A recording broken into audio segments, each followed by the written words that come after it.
Welcome to Unlocked. I'm Dr. Joel Swokowski. In this show, we explore how truth comes to life through real stories and real people. Today, I'm joined by my brother, Ryan Swokowski. Uh, I've known him his whole life, and he's one of the most fun people I've ever met and most caring people I've ever met. And in addition to being his brother, we're also friends. And for the last 5 years, we've been able to work together as pastors in the church that we're both leaders in. So that's been one of the great honors of my life too, is not only being his brother and his friend, but also working with him. He's got a great story about his marriage, about what it meant for him to become a man, about repentance, about being a dad, and really about what it has looked like for him to be able to now be in a position to help people deal with the things that he's overcome in his own life. So I'm excited for all of you to hear his story. Let's dive in. All right. Hey, bro, how you doing? I'm great. I'm glad to be here. I'm really excited. Yeah, thanks for being on the show here. Yeah, thanks for Brother inviting me. Ryan. Yeah, man. Hello, everybody. So, I mean, you and I grew up together. I've literally known you your whole life. That's true. Wow. Yeah. Man, I don't know how My, many people could say that. not many. Not many. Not many. One of Yeah. few. Yes. Yeah, Absolutely. we've been close our whole lives, going from sharing a bedroom growing up to even choosing to be roommates for a time. That's true. Yeah, That was a time, wasn't it? I that don't know was what a time. adjective to use when we We lived together. we could do a deep dive story just in that like year and a half when we lived together. Yeah, it And was a time. it was a time. But Yes. I know Yeah. your story is pretty incredible, and Hmm. yeah, man, I'd like to hear it, and I'd like the audience to get a chance to get to know you more. I imagine I could have you on the show multiple times. So here's the first shot of having Brother Ryan tell his story. So, what was it like growing up a Swokowski? Growing up in Swokowski, I really liked it. I feel like I had a really good childhood. The youngest of four boys, so I'm like the baby, right? So growing up as the youngest of four boys, having three older brothers, I did feel very protected of. So there was very much this sense of I have older brothers who will always be there for me, but also don't mess with me because they might beat you up. Um, but maybe I won't tell you, my brothers, that stuff because I don't want you to be beat up either. Right, right. Yeah, um, But it was great because, I mean, certainly me and you being the closest in age, um, I think we were the tightest, or, me and you, our relationship was the closest amongst me and my other brothers.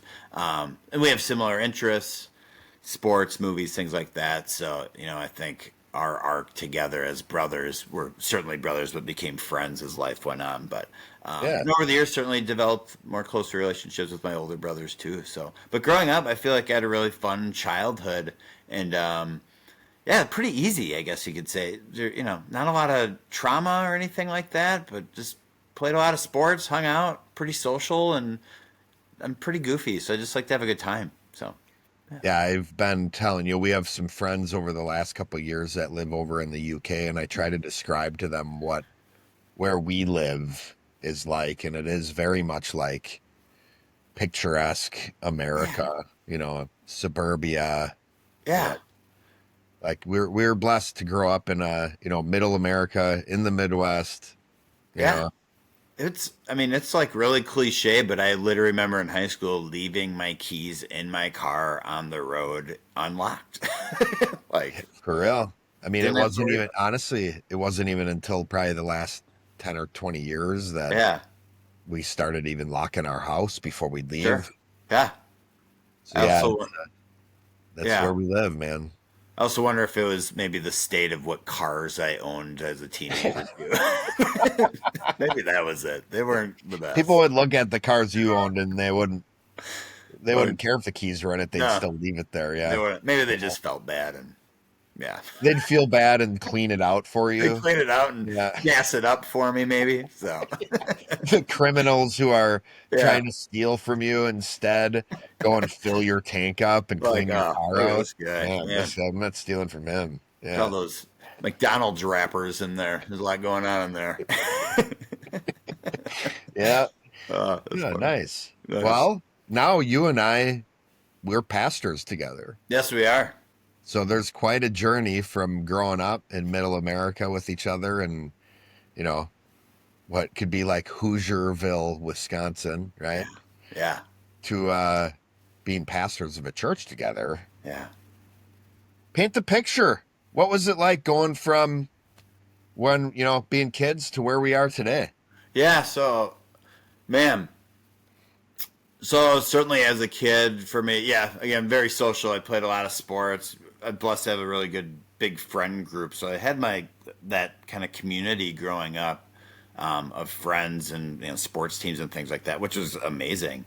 And then high school ended, and I really had no idea what I wanted to do with my life. I don't think I started looking at colleges until like spring of senior year because it was like, oh yeah, I need to do something next year.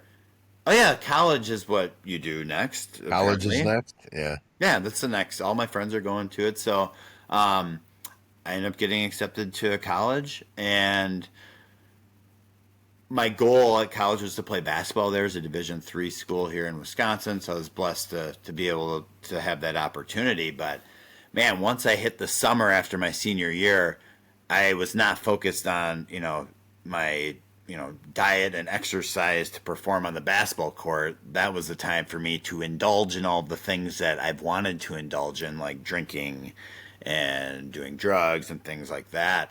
And that's certainly what ended up happening as I enrolled into college. I didn't play basketball. I barely went to school. I mean, I went to school so rarely, people wouldn't see me for 3, 4 weeks at a time because I would just sit in my room with my roommate, just like doing drugs and stuff. It got so bad, Joel. I remember Comedy Central would play Saturday Night Live reruns, and I would watch them all day, every day. And I could tell you who the guest host was based off what musical guest they list first. So, musical guest is, and I'd be like, oh, I know the host. That's Oh, how much I sat jeez. in my dorm room. So, Nice. Yeah. yeah. Well, I suppose, you went from like playing basketball Yep. in elementary school to that was your life until you graduated high school, Yeah, right? that was it. Wasn't that the dream too? The dream was like the dream didn't really go far beyond high school. It It was were- again like Hoosierville, Wisconsin. Like yeah. we were at the time, anyways. The school we went to was very basketball centric. Yes. Yes. So That was the dream, right? that was the dream. That's all I wanted to do was play basketball for Kimberly High School. My dad played there, and then all the players before me that I looked up to. So I think that was kind of like the benchmark of like, oh, I was fortunate enough to be a starter and do pretty well at basketball, and played for the school that I always wanted to play for, and that dream is over. Yeah. So that was the now what moment, which is what led me to college, and which really led me to like trying to figure out who I am. Right. So after college, I made it a year. I mean, I was enrolled there. I would say I didn't go there. I just paid Yeah. tuition to stay there for a year. The next year, I then went to a technical school, and I lasted a semester. I was just like, I just want to live on my own and make money and party. So that was my focus over the course of the next, 5, 6, 7 years was like, I want to work, I want to go home and drink and do drugs. Ultimately, I don't know who I am. I know I'm an emotional person deep down. Yeah. I don't know how to handle all these big feels that I have. I've been told, I felt like I was weak growing up because I look at my friends who maybe don't care as much as I do. And I'm being told, like, why do you care so much about people? Why are you so emotional? So I just wanted to stuff everything. So when I would feel things, I wouldn't know how to deal with it other than, well, I'll just go drink and do drugs, which also led into like this really big pornography addiction too. Okay. So that was like another big distraction that I would use to avoid anything tense or confrontational in my life. these were ways for me to run towards those types of things. And Try as to, you would, yeah, yeah, like muting out the tension of what, these big feelings you have and yeah, for absolutely. drugs and these addictions. Yeah, I get that. For sure. So, boy, so by this time I'm in like my mid 20s. I started working at a shoe store, which I ended up really liking to sell shoes. And I did this training program as a manager. So now, yeah, I'm in my mid 20s, get to be my late 20s. I stopped drinking. I stopped smoking marijuana. And really what ended up happening, like, I was a cigarette smoker too. A lot of people would ask, like, how did you quit smoking cigarettes? Because it only took 2 days and I didn't have any more cravings. And I mean, really, the real answer is I just filled that addiction with more pornography.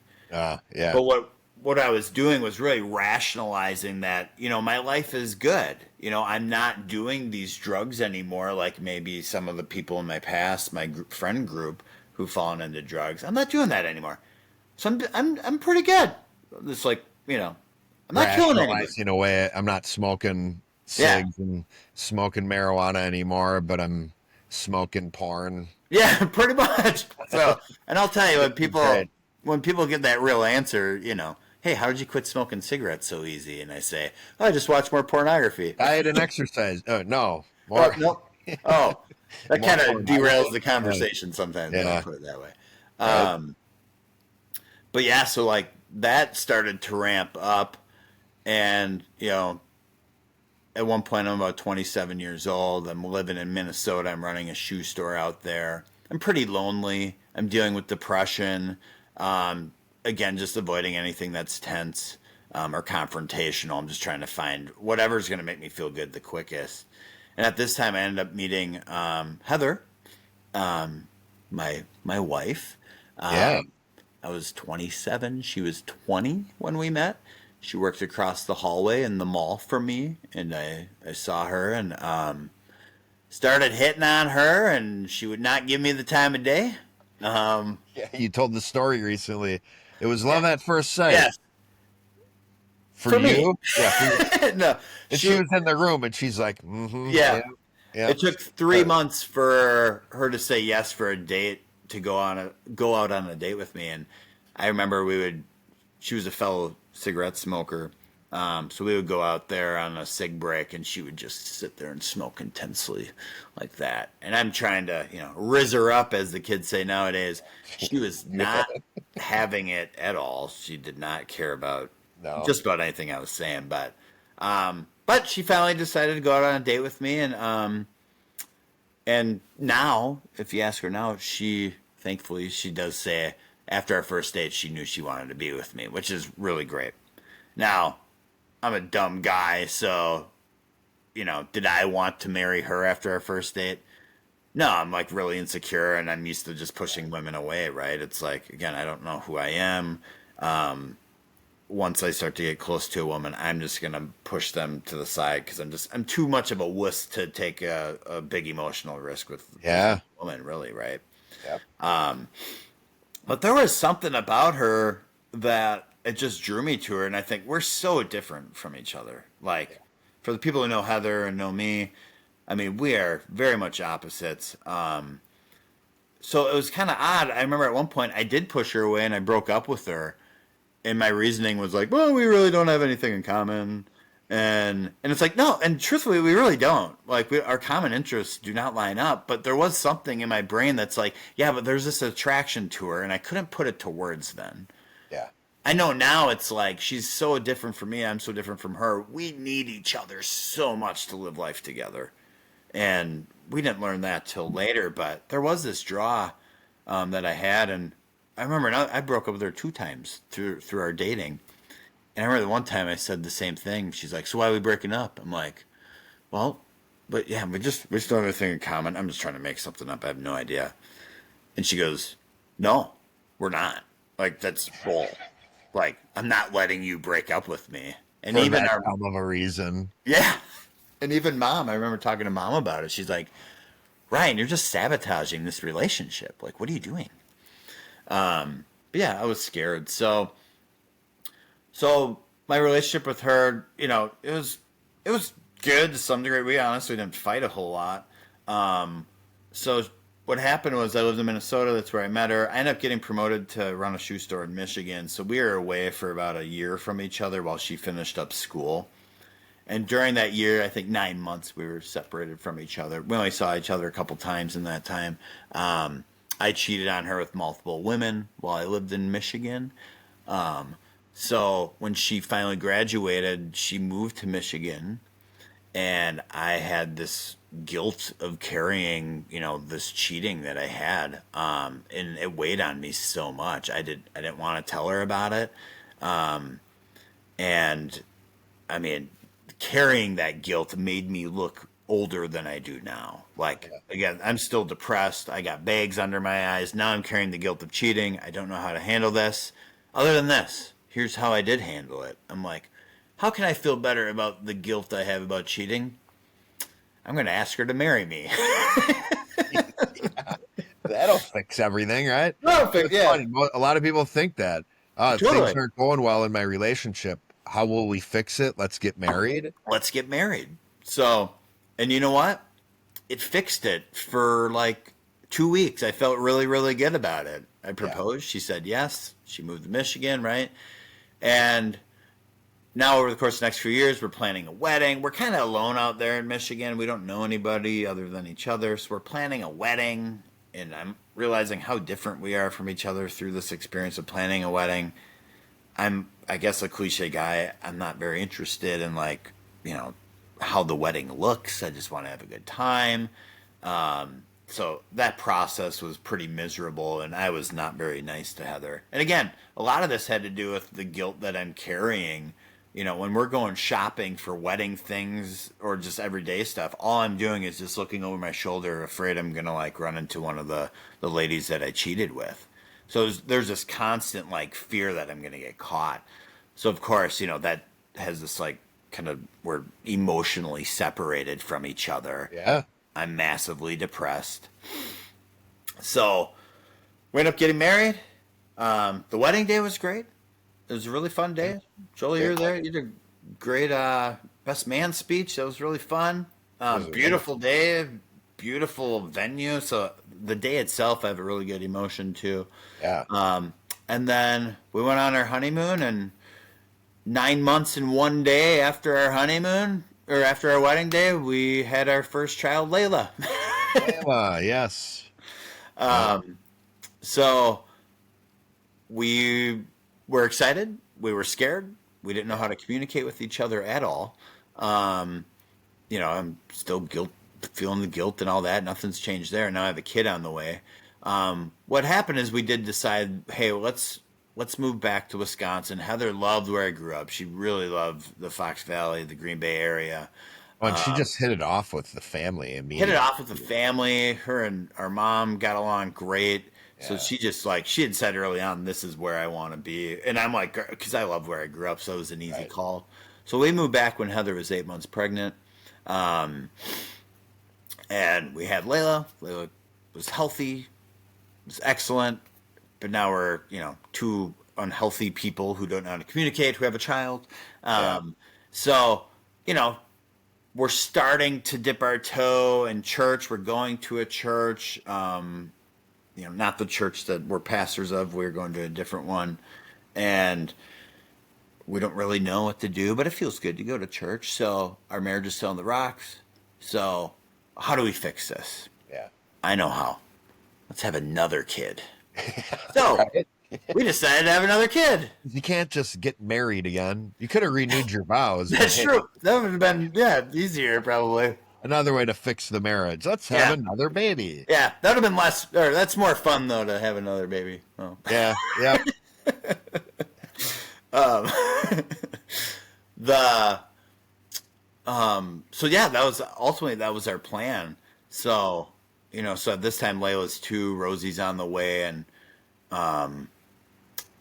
Heather's about 6 months pregnant or so.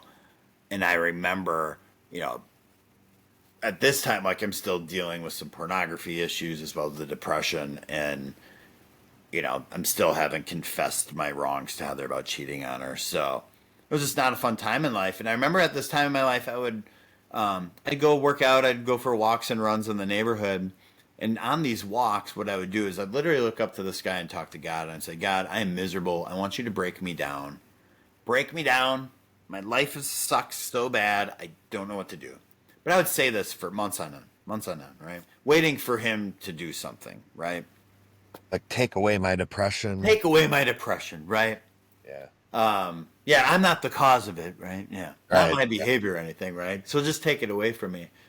So one day I decided to go for a walk. I was in the garage and I'll lace up my shoes. This is one of my most memorable experiences of my whole life. I was in the garage and I got up after I tied my shoes and I heard God say, "Go to her."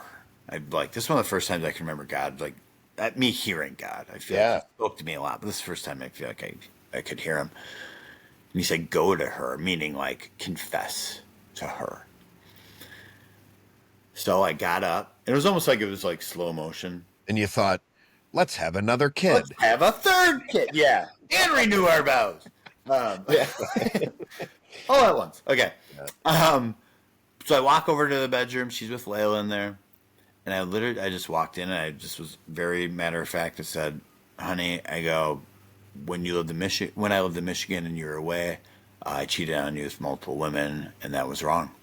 And of course she was very upset. She grabbed Layla. She just took a drive. I called my pastor at that time, and I think she called the pastor's wife, which is great. So I feel like she responded. Reaching really out for well. help. Yeah.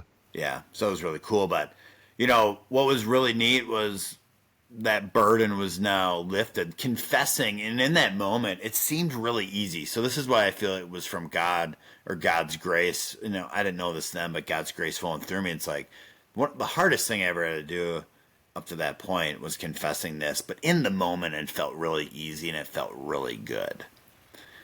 Yeah. And Right thing to do. thankfully, Heather is an incredible woman. She's amazing. She's an awesome leader. I love her so much that she forgave me. And we needed to start to kind of, I want to say rebuild our marriage, really just build our marriage. Build it. Right? Yeah. So I have this great burden lifted. This guilt, is weighing on me. It's still there, but, there's some relief, of course, from confessing. And then over the course of the next few months, I'm still depressed, right? A couple months after that confession, I remember I started coming to Music Life Church, Pastor Joel's church, the church I'm a part of now as a pastor. And I would go there at times. And I remember one day during worship, at the end of worship, one of the days when I'm just sobbing, I would just sob during worship back then. Yeah, big emotional release during those moments. Yeah. I would just get that stuff out. Felt so good. But I remember walking in the back to my brother, Pastor Joel here, and I said, "Today's the day I want to give my life to God. I want to live for Him. I want to kill my flesh. I'm sick of living like this." And we hugged in the back. We cried. We prayed. Yeah. And that was the day. That was the day I gave my life to God. Another monumental day. Oh, yeah. And then, a week goes by, and I'm still depressed. What the heck is going on? It's like, great, I'm doing all the right things. Like, what the heck's going on? Yeah. Why am I feeling like this, right? So, I have all these big feels and emotions, and, again, at the time I'm talking to my existing pastor. I'm a member of another church, and I would talk to him daily about me overcoming my pornography addiction, so I started to work on that. He's sending me scripture when I'm feeling depressed, and so I'm reading the scripture. I'm like, all right, I feel a little better, but I feel depressed again. Now what do? It's just like, read James. Like, okay, I'll read James. So I read James. I'm still depressed. Like, thank you, but I'm still depressed. The reading the Bible is great, but it's not helping me not be depressed anymore. And at this time, I started talking to you, Joel, as well, just to vent my emotions. Joel, you are a great sounding board for me, just to get this stuff out, right? And God bless my pastor. I think he was trying to help me the way that he knew how to help. Yeah. I agree. But over time, he stopped picking up my phone calls and stopped answering my texts when I needed help. But every time I needed help, Joel would answer. So I thank you for that. And I would just vent and vent. I'd talk about my feelings all the time. Yeah. Thank you for A lot listening to of me. I feeling. can't imagine how maybe draining that was for you. But one day it hit this pinnacle of like, all right, I gave my life to God. I'm trying to do the right thing for my family. And one day I'm driving to work, talking to Joel. I park in the driveway or in the parking lot at work, and I'm talking to him like, dude, my life sucks.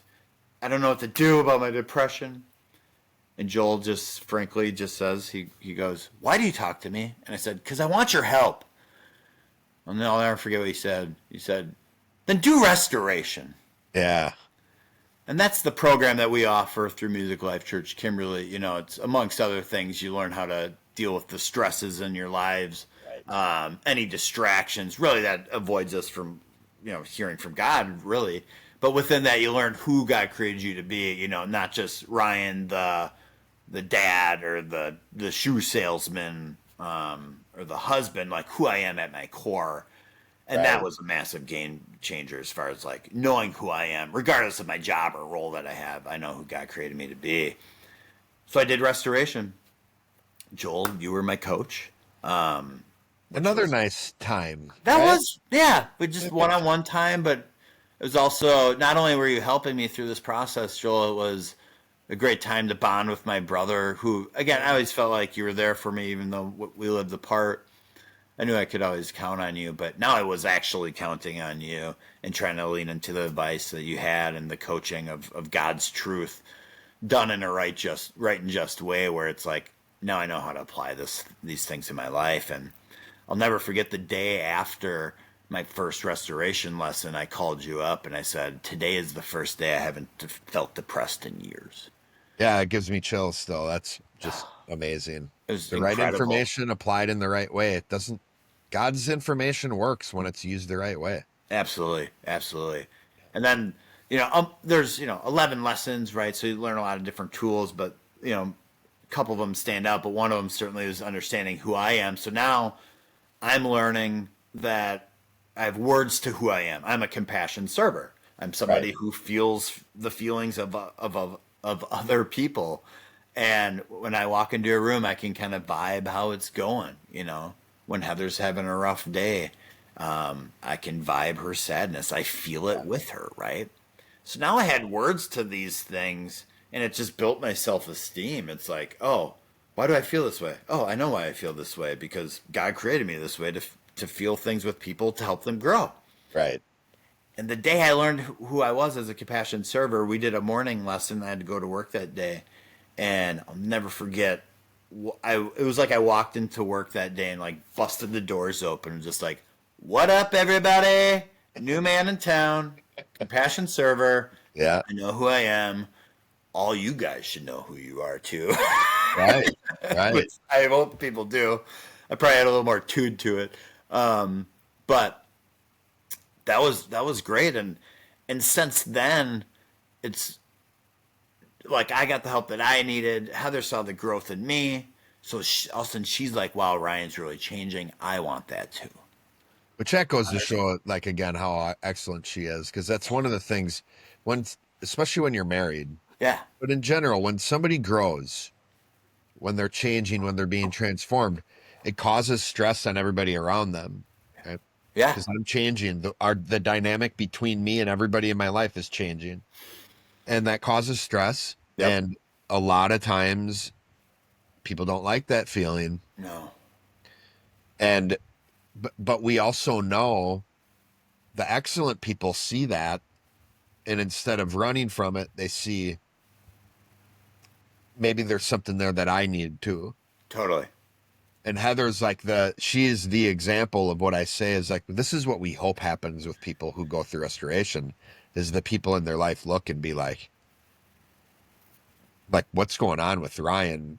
Yeah, There's something there. I want that. I want that. And you're right because like for her to see that and do that, there's kind of like this obvious thought I could have like, well, of course people should do that. They see somebody grow and deal with their burdens and actually like look happy and they are happy and they have energy and like something's changing. And what I learned is like there's actually a very small percentage of people that do actually go towards that. So for Heather to actually see that and go towards it and just skyrocket as a woman, as a leader, as a mother, you know, as a partner is just incredible. So yeah, kudos to her. And certainly really what happened is like there's two broken people come together to get married. No wonder we're going to have a crap marriage, right? Right. So we got the help we needed separately, dealing with our crap that we brought into the marriage, right? All my issues that I had in our marriage were stuff that I was dealing with before I met Heather, and same with her, right? So Yeah. now we're getting, you know, we got restored. We're repairing our thought process and how we think and how we deal with our emotions. We know who we are. Now we can come together and have this profitable marriage, which now we can go help other people. And once we did that, that's when these leadership opportunities started to come. It's like, okay, you know, the goal of becoming a pastor was brought towards me, and I remember that lunch. You know, being a restoration coach, a marriage coach as well, so we can share our story together to help other marriages. And honestly, like me cheating on Heather is a horrific thing. It really is. Yeah. It is incredibly easy to talk about now because of the repair that we've had within our marriage. Yeah. So was it crappy? Yeah, it was awful what I did, but you know, it's much easier to share about because we're such in a much healthier spot, and I feel like we do have a marriage that other people can look up to. It's quite the testimony now that having that story. It's like, look what God can do Yeah. if you handle the damage we caused to one another the right way. Yep. He can make it new. You can make it new, and the measure there too is like I can be excited about talking about me Right. cheating. I know, it's nuts, isn't it? It's Yeah. incredible. It's like I'm really excited right now talking about Yeah. it. So, but yeah, in terms of like, you know, we became restoration coaches, marriage coaches, and that, and then, yeah, boy, it's about 5.5 years ago. I remember going out to lunch with you, Joel, and we talked about. You said, you know, what's going to be your goal for the upcoming year? Because we always want something to go towards for the year, right? Right. Which is really helpful. And you said, what about becoming an associate pastor? And I went, like, What about what? it? What? Like, What? check, like, huh? Like, that scared the crap out of me when you said that. Like, really? And man, I don't. I think that was the year 2020. I think I think that was the same goal as the year I was ended up being named associate pastor Yeah. at Music Life Church Kimberly. It was that April, so it was Before like the a year month ended. after Yeah. the pandemic. Yep. And you took me through the pastor training. And really what you set me up for, and I feel like God has gifted me with too, is being named the external pastor. So, you know, my role is I get to essentially be the bridge from the world, essentially, to non-members of the world to Music Life Church Kimberly. So I remember within some of these things, I would hang out with other pastors from other churches, and I'd reach out just to connect in that. And I'd be so excited about meeting these people and having coffee. And I remember he said, like, so yeah, that's really kind of the role. I'm like, what? Hang out with people and drink coffee and get to know them? Like, Yeah. yeah. I'm like, this is great. Right. That's all I want to do. But let me stop here for a sec, Yeah. because this role of pastor goes back, like this wasn't the first time this idea had hit you, although I may not have known it at the time. Mm-hmm. Mm-hmm. What's the story of Pat? Like, what there's a deeper arc here with Yeah. Ryan as it relates to this role. Absolutely. So I believe I was probably 24, 25 years old, 42 now. This was me before I moved over to Minnesota and helped Heather. Towards the end of my partying, I still doing a lot of pornography at that time, but I was starting to dip my toe in the Word and the Bible and doing Bible studies, right? So me and you, Joel, and Dad would get together like once a week, maybe every other week on like Tuesday nights, and we would do a Bible study, watch the Brewers or watch something sports related and pig out and read the Yep. Word, and it was really fun. So I'm starting to like dip my toe back in with God and trying to grow closer with Him, but not fully surrendering. But around that time, you and our oldest brother, Andrew, we went to a retreat through a local church. and I'm like really underconfident in terms of like reading scripture and like understanding doctrine, but I have a passion for people, and I know I want to help people, and I know God wants me to help people. But that's kind of like where I was at, but really underconfident in these like church settings like this. But during this weekend retreat, I remember we were split up into small groups of like 7 or 8 people, and I'm sitting there in this group. I forget what we were discussing, but next thing you know, I'm like all up in the group, like administrating all these conversations and deep shares and getting a ton of energy. People are like really sharing their emotion, and I'm just like super excited about it. And at that time, God told me, again, another one of the times where like I don't Really think I felt even like you said, but heard him. yeah, I heard it, and he said, "You're a pastor," Yeah. and it was cool, and it scared the crap out of me. Yeah. So really what I did, over the course of the next, what, 12 years or Yeah. so Yep. was do everything That would I have been could. about 2008 when we went on that Yeah. retreat. Yeah. Okay. Yeah. 2020, Yeah. years later. You got it. I really what I did was do everything I could to not be a pastor, right? So it's like God tells me I have this. It's like, cool, thanks. Later. Later, I'm going to go live my life Yeah. with the least amount of tension, right? Avoid the pain of growth and just kind of live in the life of ease and comfort, which, right, was still like battling with addictions, sleeping with women, um, all that stuff, right? And then, battling depression, of course. But yeah, so that was what I essentially ran away from for 12 years.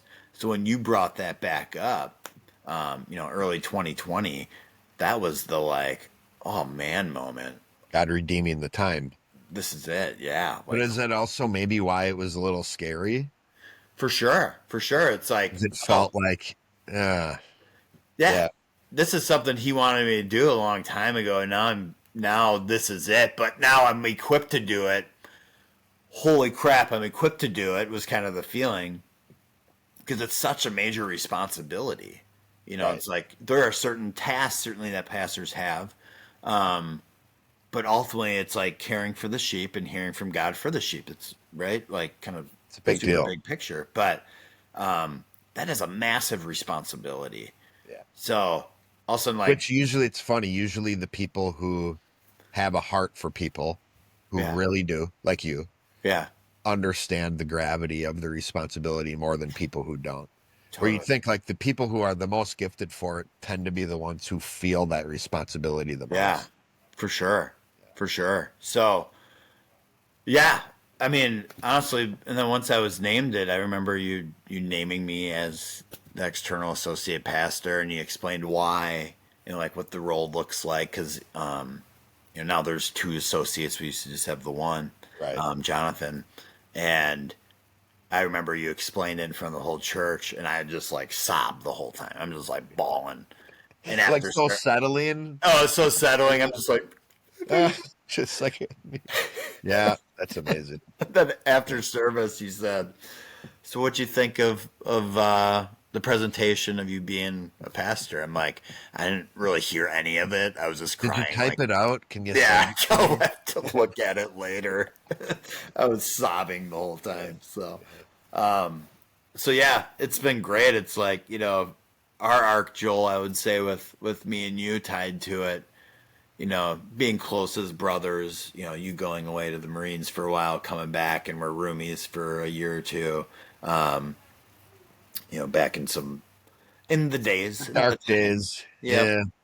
Um, to see your growth, and that's really what really stood out as you kind of like this pillar in my life. It's like even if I didn't talk to you for a couple months at a time, when crap was hitting the fan in life, I could still call you and you'd still answer. So to see your growth was a major influence on me, and I'll never forget, the times before I did restoration and gave my life to God, and Layla was just born. We were sitting in Mom's living room, and I forget what we were talking about, but you nailed this line and said, every year of the last 7 years of my life has been better and better and better. And that just stuck in my brain for a while until I finally was like, okay, I actually want help and I want to do help. So you played just like a monumental role in my life overall, Joel, and my growth as just who I am. Embraced me for who I am, and certainly my role as a pastor and training me through that. Also encouraging me as I am a pastor to be myself because I'm not a teacher like you are, or Pastor Eric, or I can be comparative with some of these other pastors, and I don't have to be that. I can be me, and you've been a really big cheerleader for me, so I appreciate it. Well, it's been incredible, and I know you coming on board and really growing in your self-esteem in this role has been a game changer for the church because Music Life Church Kimberly in particular, we liken ourselves more as a university at Yeah. times. We are a church, but we're very studious, focused on information. We can Hmm. be very teacher heavy, but what we know is we're humans too. And Yeah. like first and foremost, we need to be able to relate to people or they're not going to be able to get the information that God's given us to share. Absolutely. And you being one of the leaders and one of the pastors of Music Life Church Kimberly has been a game changer. You, I think maybe more than anybody in my life, I've seen play how one person in a community can make a big difference. Oh wow. Thank you. We are all, like a community is made up of a group of people. We are a unique community because of the people in that and how we all interact with each other. Yeah. But I know that like one bad apple can spoil the whole bunch, right? Yeah. But one good apple can make a big difference too. And I've seen that in you. Is like there's been a big difference. We had that season. We do a couple years where we had church on Saturdays, Yeah. Yep. and essentially for those couple years, you were able to come to church like 3 times a year because you Yeah. always Not a worked on lot. Saturdays. Not a lot because we're yeah. Yep. And that was one we moved back to Sunday mornings, and you were able to come every week. Was like, yeah, that's when I could really tell a difference. Was when you're able to come around because you do have this ability to loosen people up Yeah. and bring fun, and and it's such a huge gift because, like I said, if we don't know how to relate to humans, like, and Yeah. that's been my issue most of my Sure. life. It's like I've never had a lot of friends like you. I've Yeah. usually had a few friends because it's a specific type of person that really appreciates what I bring to the table. Sure. And I've been able to learn from guys like you and Jonathan who are, like the most talented and you know relatable people I've ever Mm. met. So Mm. yeah, it's really been awesome seeing you grow into the man and the pastor that you've been made to be. And so you covered a lot of stuff. So now Yeah. you've been pastoring for 5 years now, Yeah. literally. Yep. You and Heather are marriage trainers. You have a Yep. Marriage marriage training. trainers. Yep. You're both on the restoration team. Yep. Both restoration coaches. Yep. You now also you have something I wanted to touch on because a big Yeah. part of your story was you um, becoming a man and Yeah. really overcoming some of these boyish Yeah. behaviors. So as we wrap up here, I'd like to what has that been like to be able to be a part of some young men growing up into strong men? Yeah. So, man, I would say, thankfully we're in a church community where I have a lot of men that I can look up to, right? And we celebrate that as men within the church. So, like, when somebody has their man moment, as we call it, we're intentional about it, and we have a man party, Yeah. and we invite guests. And I've been at these parties, and at that time in my life, I wasn't a man. It's like, man, when am I going to have a man party? What do I got to do? Well, thinking about a man party isn't the best way to become a man. Like, Oh, it's like like, the opposite. You're not ready when you start reaching for it, yeah, right? exactly, Mhm. right? It's like, all right, I need to do the causes of a man, do what's right regardless of the circumstances, even when I don't feel like it. I don't want to pout. I can do things for the benefit of other people and do it with a good attitude. So, but there was some like jealousy, certainly, of like, man, I want that attention would be great. Yeah. So, and Heather certainly isn't going to be attracted to be married by being married to a boy either. You know, like women Right. do not, they can vibe when guys are being boys and reaching for effects, right? Yeah. So that was a big motivating factor too. It's like, man, I want to be a man, but when I become a man, when I did become a man, it's going to help me be a better pastor and a better husband as well, a better everything. Yeah. So the day, like the moment of my man moment, there's a couple cases, but I'll touch on one. Was essentially I did a sermon about a year and a half ago, and I confronted every individual of our church From the pulpit. Yep. from the pulpit. I remember. I I saved you for last. I remember. Yeah, it was great. And I still know what you said too. Thank you. You confronted me in this relatable aspect, like Jonathan and you know me better than anybody really, and you're the guys who will always argue for Joel's a lot more sensitive than what people give him Yep. credit for. He cares a And lot. you in particular will always, yeah, like you mentioned how the way you see me interact with your daughters. Yeah. And it was this big confrontation to me where because it wasn't like, because the way you said it made it sound like Joel's really sweet with my girls. But the way it hit me was I need to be more like that with everybody. Yeah. Yeah. So it was, yeah, it was, anyways, your story to tell, but that was a big moment for me. So yeah, Thank you. I loved Thank you. that sermon. That was a great moment. That was a fun one to write, and I feel like God gave me all these great words, you know, and like literally going one by one through the church. And I do remember yours. It was like, you know, Joel, like essentially, I feel God will give you more teaching opportunities as you grow into the nerd or the cherishing person that we know that you can be. Um, but man, just sharing that was really fun. It was really intense. And I remember he said it this way. It's like, man, Ryan confronted the whole church, and it's like, wow, this stings, but I also feel really good and encouraged. So it's It's like, what's going on here? Ryan just confronted the whole church and everybody's lining up to thank him. Yeah, right. So I was like, but it was great because, and It the was man amazing. moment from this was, this is something I did not have to do. Right. I didn't have to do this at all. Right. And I'm a compassionate person. We ought to be the best at confronting people, but we tend to be the most scared at confronting people. That's a This can big be very hurdle. Yeah. triggering moments for us, and we can easily talk ourselves out of confronting people because we don't want to cause pain. But pain can be good for the sake of growth. So I think that sermon was a reflection. I'll give glory to God as far as like giving me the words, the grace through me to help the church out, to confront them for the benefit of them.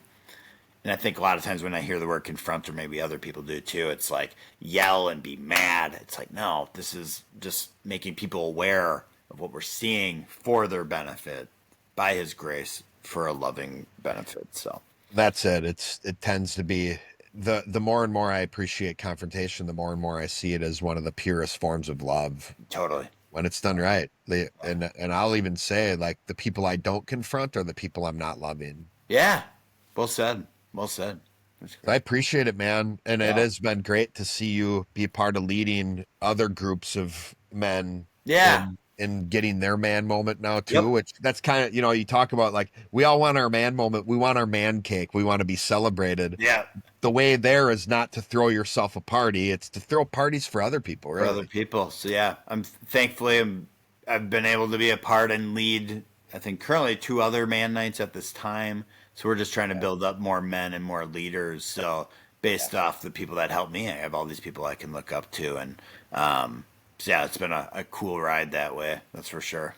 Yeah, as the kid from Sixth Sense would say, pay it forward. Yes, that's true. You would say that. Nice. Oh, that's great. Yes. Or get a little taste of what it's like to hang out with Ryan and Joel There you before go. we end the show today. I love Thank it. you so much, man, for Yeah. being on the show today. This was incredible. This is I fun. definitely want to have you on again, and maybe we can do a deep dive into one of these parts of your story, Ah, and yeah, just I want more of my audience to be able to hear how God transformed you, because your Yeah. story is incredible and it is Thank you. fun to Yeah. hear. You're a great storyteller too. So Thank you. I love you, brother. Love you Thank too. you. Thank All right. you. See you later. Bye. All right. Thank you to my brother and pastor, Ryan Swokowski. What a great interview. Yeah, fun guy, isn't it? And such a great, compelling story. Now, one of the things I want to do, I want to take a little deep dive, unlock some of the deeper themes in his story. One of the things that stood out to me right away was how different he kept expressing him and Heather, his wife, are from each other. And how that at first became this thing within him that he felt like meant they shouldn't be together. When what he found out, thanks to Heather in part, is their differences are what make them more compatible, not separating them. So this is a big theme that I've learned as I've been a pastor in a church for years and helping groups of people come together into agreement under a cause, working on the same mission, all this stuff, is that unity is a big thing we want, right? It's a big thing God wants. So how does unity happen? Unity doesn't happen through sameness. Unity happens through uniqueness. Things that are the same are separate. Like this. I have, a couple pens. These are pens. They're all separate from one another. If they weren't separate, if they were joined, they would no longer be pens anymore, right? So things that are the same are separate. Things that are different can be connected. And you think about parts of your body, right? The knee bone connected to the thigh bone, yada, yada, all that. Think about the organs within us. Think about how, the stomach is connected to the intestines. These are all very different pieces of the body that are all connected and unifying us as a whole. So that's a key thing when we're talking about church or talking about any community in general, is in order to have unity, we got to figure out the ways where we're different. We got to figure out who we are as individuals so we can intentionally connect with each other and complement one another in our differences. Ryan being the more caring guy and me being the more intellectual guy means we work better together, not worse. We don't need two of me. We need one of him and one of me. And everybody is unique, and everybody's uniqueness is needed, and no one else has the uniqueness you have. So it's important. Another thing I couldn't help but, his marriage really shone through to me in his story is, Ryan talked about how they were two broken people who got married and they essentially had a broken marriage because of it. They needed to separate out, get help as individuals, and then they could come back together and come back together unified and healthily. And there's something that I've been taught and that I've shared with myself with people is, there often is this strategy for struggling marriages to go to marriage counseling, which I think is great, right? We should get counseling when we need help. But why wouldn't we do marriage counseling before we get married then? If the things we're learning in marriage counseling are things that are going to help us grow as communicators with one another and help us grow and deepen our intimacy with one another, wouldn't we want to learn those things before we get married? Because what we learned, Ryan's a great example of it. All these problems they had while they were dating did not go away because they got married. In fact, it seems as if they just amplified over time. So that's one of the things that Music Life Church offers. We have people within our community that are really passionate about helping marriages, and we have a marriage training program that people will use, and it tends to be the most successful when it's people who are still dating going through this marriage training. They learn how to date and interact the right way. Then they can find out if they should get married or not before they get married. And then finally, the last thing I want to talk about in Ryan's story is the restoration process. Now, it's very evident this was a huge, huge thing for him and his wife, Heather, both having gone through restoration separately from one another is a big key to helping their marriage. But first and foremost, it helped each of them just as an individual. So the restoration process is key for really helping people identify who they are as a unique person and how to live that out in the world in, you know, a life that oftentimes has a lot of stressors coming on. Can we operate healthily in this world in the midst of stress, keeping an ability to think clearly in the midst of the stress while operating according to the person I was made to be? That's like a great summary of what restoration is helping people do. Helping people identify what are the areas in my life where I'm operating in opposition to my uniqueness, or I'm operating in a way where I'm taking instead of giving, where I'm destroying things instead of creating. And we really give people the tools that they need to be an effective and healthy member of whatever communities or contexts they're involved in. And Ryan's story is great. The tools in restoration get down to the doctrine, the principles, the underlying truths from God's word that apply to our lives today. That's the key to understanding how to apply God's word to our lives. We need to know what the Bible means at the foundation. We need those key definitions from God to help us apply to our lives today.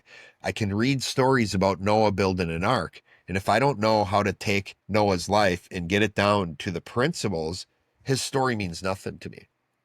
I can read Adam and Eve in the garden, and I can see them struggle and I can read their stories, but it means nothing to me if I can't get to the foundational principles within those stories. For instance, God says it is not good that man should be alone. The Bible says that. So how do I apply that to my life? Well, do I have to get married? That's what God did for Adam. He created Eve. Well, we know that not everybody has to get married. The Apostle Paul even says he would wish everybody was as he was. But if you're gifted for marriage, get married. Essentially, he's saying, do what God created you to be. Be that person. If you're gifted for marriage, great, you should be. Just take direction from God in whatever unique way he's talking to you. But the point is with Adam and Eve, in the context of Adam and Eve, God gives Adam a wife so that he's not alone, so that they can commune with one another and grow in agreement, grow in intimacy, and be creative beings together interdependently. But the deeper meaning, the way to apply that to everybody's life is to recognize isolation is bad. It will never create. So this Bible verse, it is not good that man should be alone, can be applied to our lives today when we get to the bottom rung, that bottom foundational level, that principle, where we recognize we're not supposed to be alone. We're supposed to be in community with one another. We are supposed to be interdependent, not only with one another, but with God. That's a key thing I see through Ryan's story. It's a key thing I'm seeing through the church that I've been involved in for years, is when we really start relying on people and their uniqueness, and they're able to rely on us and our uniqueness. That's how we can be profitable in generative communities that facilitate God's will on earth as it is in heaven. Pretty incredible. So if you want to find more, so that's it for today on Unlocked. I'm Dr. Joel Swokowski. You can find Ryan Swokowski at musicoflifechurch.com. You can find him on Facebook, just in his own name. And if you want to enroll in the restoration process, go to musicoflifechurch.com. There's a button right on that page. You can check out the restoration process for yourself. You don't have to enroll. You can read it and learn about it before you do, but it's there for you. It's a free program. It's life-changing. It's transformative. But thank you for listening. Keep seeking truth. Keep living it out. See you next time.